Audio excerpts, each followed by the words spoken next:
পর্যাপ্ত অগ্নি নিবারক সেফটির ব্যবস্থা আছে কিনা সেটাও দেখবেন।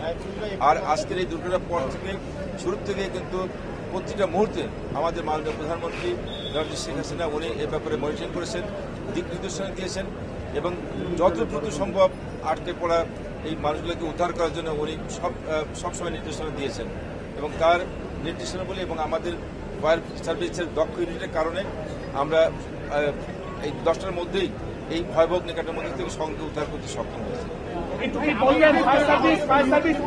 উদ্ধার করেছে, এরপর সেনাবাহিনী উদ্ধার করেছে। এখন মরদেহের সংখ্যা কত? ফায়ার সার্ভিসের পরে সেনাবাহিনী কিছুক্ষণ আগে বেশ কয়েকটি মরদেহ উদ্ধার করেছে। এখন মরদেহের সব মিলিয়ে আমি বলেছি 19 জনের মৃতদেহ পাওয়া গিয়েছে। 19 জন।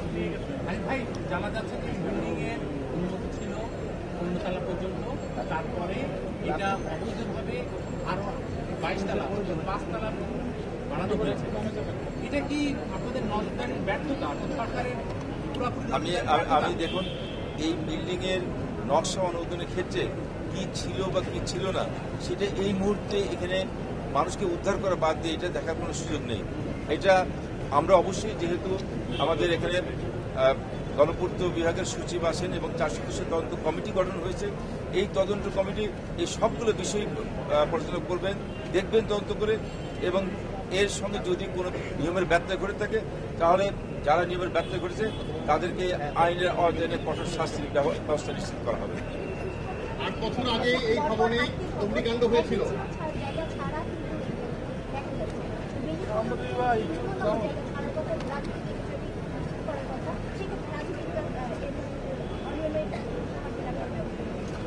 আমি ইতিমধ্যে বলেছি যে এখানে সচিব মহোদয় আছেন, আমাদের মাননীয় প্রধানমন্ত্রী নির্দেশনা দিয়েছেন যে এই বিল্ডিংগুলো করার সময় যথাযথভাবে রাজুকের আমার নিয়মাবলী বা শর্তাবলী সেগুলো অনুসরণ করা হচ্ছে কিনা সেগুলো তদন্ত করেই রিপোর্ট দিতে বলেছেন এবং যারা এই শর্তাবলী বা নিয়মাবলী না মেনে এই বিল্ডিং করেছেন তাদের বিরুদ্ধে এবার আইনগতভাবে কঠোর ব্যবস্থা নেওয়া হবে। 8 বছর আগে এই বিল্ডিং এ অগ্নিকাণ্ড হয়েছে, এই ভবনে অগ্নিকাণ্ড হয়েছে 8 বছর আগে।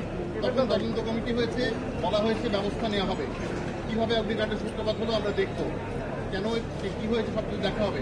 8 বছর পরেও দেখা হয়নি, আবারও অগ্নিকাণ্ড হয়েছে, 19 জন লোকের মৃত্যু হয়েছে।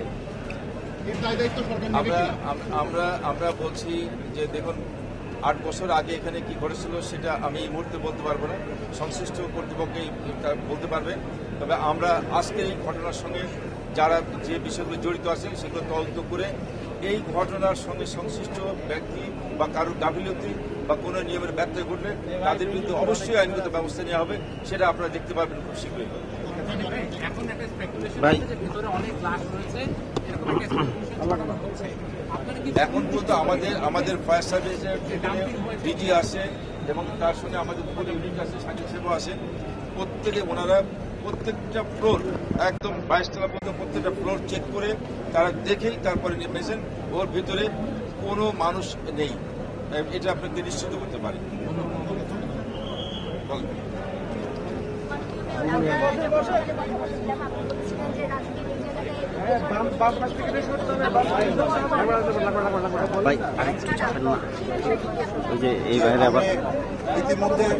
ইতিমধ্যে আমি নির্দেশ দিয়েছি যেখানে যে বিল্ডিংগুলো আছে সমস্ত বিল্ডিংয়ে আমাদের কি অবস্থা, আমাদের ফায়ার ব্রিগেডের যে ফায়ার সেফটি প্ল্যান যেটা ছিল সেটা আছে কি না আছে। এবং শুধু এই বিল্ডিং না, এটি আমাদের জন্য একটি বড় একটি মেসেজ, একটি বড় একটি ধাক্কা। আমি সিটি নর্থের মেয়র হিসেবে বলছি, গুলশানের এবং নর্থের প্রত্যেকটা বিল্ডিংকেই আমাদের ফায়ার বিল্ডিং কোড যেটাকে বলা হয় সেটার মধ্যে কিন্তু নিয়ে আসতে হবে। এই জন্য এক্সিস্টিং বিল্ডিং যেগুলো আছে মাননীয় প্রধানমন্ত্রী ইতিমধ্যে নির্দেশ দিয়েছেন। আমরা দেখেছি যে মাননীয় প্রধানমন্ত্রী বিশেষ করে রানা প্লাজার পরে কি ধরনের নির্দেশ দিয়ে কিন্তু আমাদের যে বিল্ডিংগুলো ফ্যাক্টরিগুলো সেফটি ছিল না ওগুলো কিন্তু বন্ধ করে দেওয়া হয়েছে। আমি আপনাদেরকে একটু বলতে চাই, প্রত্যেকটা বিল্ডিংয়ে আমাদের ফায়ার সেফটি কোড অনুযায়ী আমি আগামী কয়েকদিনের মধ্যে পেপারে দিব এবং তাদের নকশা দাখিল করতে হবে। যারা নকশা দাখিল করতে ব্যর্থ হবে আমি কিন্তু বলে দিচ্ছি সবাইকে, আমি নগরের দায়িত্ব হিসেবে, নগরের মেয়র হিসেবে জিরো টলারেন্স প্রত্যেকটি বিল্ডিংয়ের জন্য। তারা বিল্ডিং করেছে, নিচে দেখানো হচ্ছে গাড়ি পার্কিংয়ের জায়গা, কিন্তু নিচেও কিন্তু কমার্শিয়াল ভাবে ইউজ করছে।